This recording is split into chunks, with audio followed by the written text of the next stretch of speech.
खाने 84 रसियोनियों का भोग भोगते हुए, रोते चिल्लाते हुए कितने युग और कितने कल बीतने के बाद में इस जीवात्मा को अंतिम कौन सी योनि मिलती है जिस योनि से फिर मनुष्य शरीर पा जाए।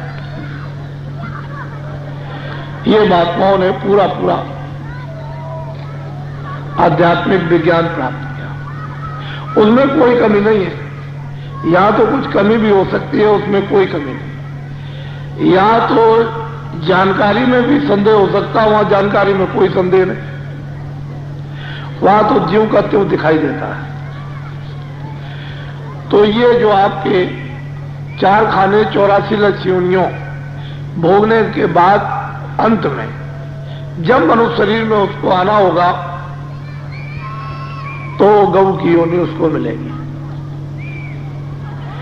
स्त्री को गौ की योनि और पुरुष को बैल की योनि। बड़े ध्यान से आप इसको सुनिएगा। स्त्री को, जिसको स्त्री तन में आना है उसको गौ की योनि, जिसको पुरुष तन में आना उसको बैल की योनि।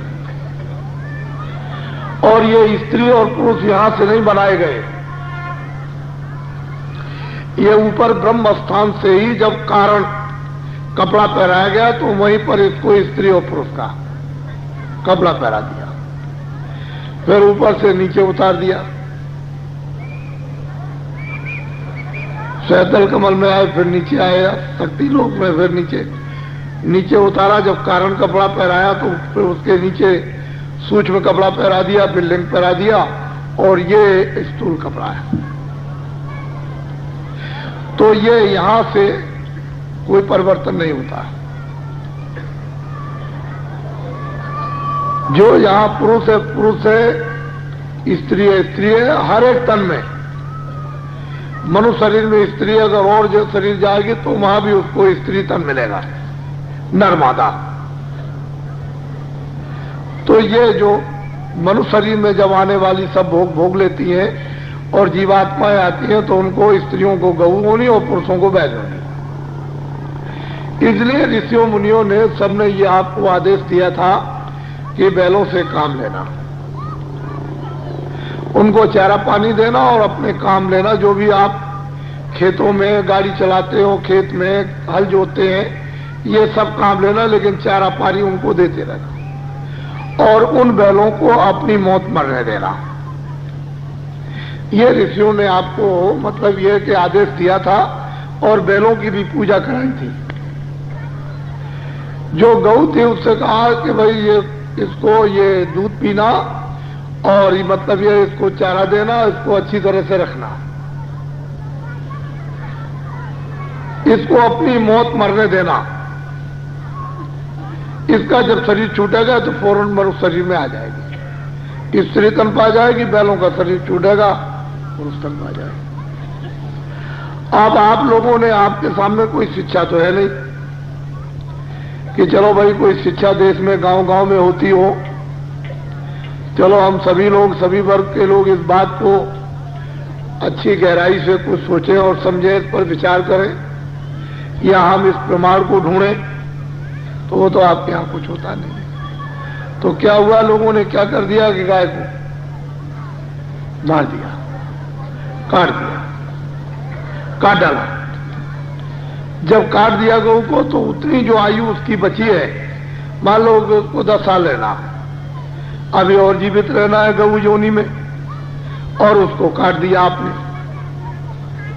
तो 10 साल वो प्रेत योनि में रहेगी। प्रेत योनि में रहेगी, चिल्लाएगी, रोएगी, भागेगी, दौड़ेगी, भूख होगी, ये सब किसी को लग जाएगी, किसी को कुछ होगा। उधर में बैल को कटवा दिया। मान लो कि वो अभी बछड़ा है, उसको 20 साल तक रहना है और 5 साल हुए हैं तो उसको कटवा दिया, अभी 15 साल बाकी, तो वो 15 साल प्रेत योनि में रहेगा। अब वो 15 साल तक इतना लंबा समय उसमें रोएगा, चिल्लाएगा, भागेगा, दौड़ेगा, तो उसका स्वभाव, उसकी आदत उस स्त्री की और उस पुरुष की चिड़चिड़ी आदत हो जाएगी। जब उसका वो समय समाप्त होगा तो वो प्रेत योनि से फौरन मनुष्य शरीर में,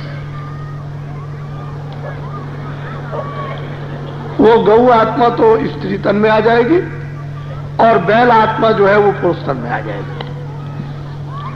अब यहां आकर के तो जो उसके संस्कार पड़ गए, पहले तो उसने 84 बोगी थी पूरी, लेकिन बीच में आपने जो ये काम कर डाला है कि वो बीच में मरवा दिए, तो अब प्रेत योनि में जाकर के वो चिड़चिड़े हुए। अब आपके यहां घर में जन्म लेंगे तो अच्छी आपकी कुटाई करेंगे, ऐसी स्त्री चड्डी आप पर लेगी, एक भी बात आपकी नहीं सुनी। आप चिल्ला चिल्ला पड़ोगे लेकिन कुछ नहीं।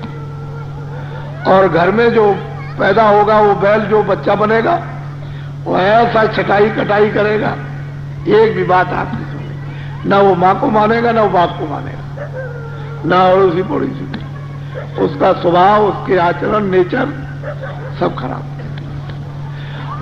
अब ये हालत देश में हो गई है। बोलिए आप क्या किया जाए?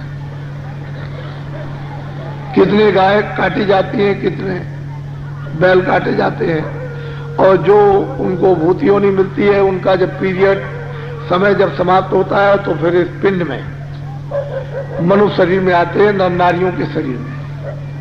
ये सारा ढांचा बिगड़ गया, खत्म हो गया, सब खत्म, कुछ नहीं रह नहीं गया कुछ। वो तो महात्मा अपने परिश्रम से कुछ कर ले तो कर ले, लेकिन बाकी कुछ रहा नहीं है। और तुम्हारा दरवाजा सीधा खुल गया वापिस जाने का, नरकों में जाने का सीधा दरवाजा एकदम खुला हुआ है, वहां कोई रोकने वाला है नहीं। और तुम्हारे पास कुछ है नहीं जो तुम रोक लो, सीधा लौट जाओगे तो कितने युग और कितने कल्प तो आपको अभी हो गए, और आगे अब जाओगे तो कितने युग और कितने कल्प हो जाएंगे। वहां 4 खानों 84 लक्ष उन नस्लों में, योनियों में, अर्थात अनेक नरक हैं नाम के उन नरकों में। फिर ये समझ मिलेगा ही। तो आप तो इस विज्ञान को जानते नहीं, आपको तो कुछ मालूम है नहीं। दूसरी बात यह है कि हम एकाएक अगर लोगों को समझाएं तो उनकी जल्दी समझ में आएगा नहीं, लेकिन अगर क्लास बाई क्लास, दर्जा बाई दर्जा, कि अलीबे का है, फिर 1 का है, फिर 2 का है, फिर 3 का है, फिर 4 का है, लेकिन अलीबे वाले को अगर 5 का पढ़ा दिया जाए तो उसे क्या मालूम? कुछ नहीं। तो ये अपनी पराविद्या है, ये ईश्वरी विद्या है। जो लोग ईश्वरी विद्या को प्राप्त करते हैं उन्हीं के द्वारा ये विद्या मिलती है, और इसको कोई नहीं दे सकता। किताबें विद्या ये नहीं दे सकती हैं, वो तो कमाई होती है, वो तो अपना निजी अनुभव होता है, प्रैक्टिकल। और किताबें तो जिन्होंने अनुभव किया उन्होंने लिख दिया। अब ये मतलब ये है कि पराविद्या है, इस विद्या में सब चीजों का बोध होता है, पीछे का भी, पीछे कैसा समय था, कब आगे कैसा होगा, सतयुग में कैसा था, त्रेता में कैसा था, द्वापर में कैसा था, कलयुग में कैसा था, ये सब चीजों का बोध होता है। वहां एक शीशा लगा हुआ है, बहुत स्वच्छ और साफ। उस शीशे में जब देखा जाए तो सब दिखाई देता है। जैसे आप शीशा देखते हो तो अपना मुंह दिखाई देता है, ऐसा ही शीशा लगा हुआ कुदरत का, नेचर का शीशा लगा है, और इतना चमकता है कि उसकी यहां कोई महिमा नहीं हो सकती। ये हिंदुस्तान की सब बत्ती लगा दी जाए तो कुछ नहीं उसके सामने, कोई कुछ भी इनमें प्रकाश नहीं है, वह ऐसा दर्पण है। ये है हमारी पराविद्या ऋषियों मुनियों साधु संतों की।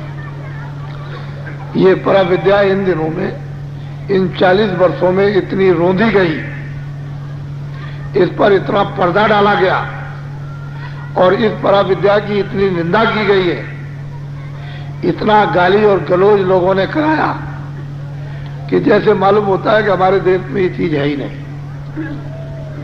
और इसी धर्म भूमि को, कर्म भूमि को भोग भूमि बना दिया। तो लेकिन ये विद्या हमेशा रहेगी। ये तो उसका सेंटर मध्यस्थ भाग है, तो यहां तो मतलब ये कि रहेगी, इसको कोई लोप नहीं कर सकता।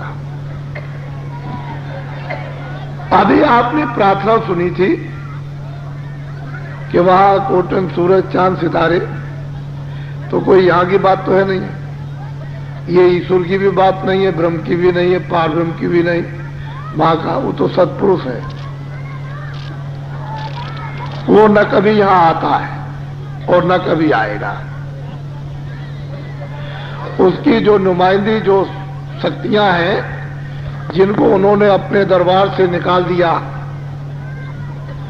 निरंजन भगवान को, ब्रह्म को, पार ब्रह्म को, महाकाल पुरुष को, उन्होंने अपने दरबार से इन पुत्रों को निकाल बाहर कर दिया, जाओ तुम, और इनको सब मसाला दे करके इनको राज दे दिया।